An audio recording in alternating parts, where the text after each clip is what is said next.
Welcome back. As pro-democracy protests continue in Hong Kong, China has stepped up its attempts to the silencing of the unrest by moving troops near the Hong Kong border.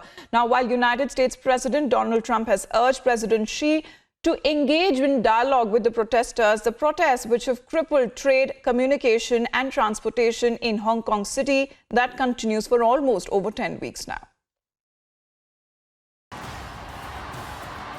As anti-government protests continue in Hong Kong, the United States President Donald Trump has come out to say that he is concerned about the risk of a violent Chinese crackdown in the Hong Kong city. I will speak to him. We have a call scheduled soon. President Xi, we'll be speaking to him very soon. I really believe he can work it out. I know him well. If he wants to, he can work that out in a very humane fashion. He can work something that everybody's happy. Chinese authorities have stepped up attempts to silence the protesters in recent days. Large numbers of paramilitary forces have been moved up to the nearby border of Hong Kong City, where they're drilling in a stadium.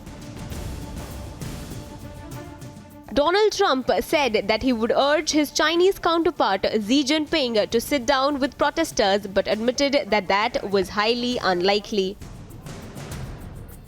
Well, I am concerned. I wouldn't want to see a violent crackdown. I put a little bit of a memo out last night. He's a man I like a lot. I get along with him very well, President Xi, and I said that I would be willing to bet that if he sat down with the protesters, a group of representative protesters, I'll bet he'd work it out in 15 minutes. The Hong Kong police, which has been dealing with the protesters for more than 2 months now, claims that the force is under tremendous pressure, but morale of the frontline troops remains high. We all face tremendous pressure, long working hours, others working conditions, facing violent protests. Sometimes you just can't tell whether they're peaceful or violent. But I can tell you, we are confident that we have the capability to maintain law and order in Hong Kong. In general, from my personal contact with my frontline troops, they are motivated. We still maintain very high morale, and we love our place, and we want to contribute.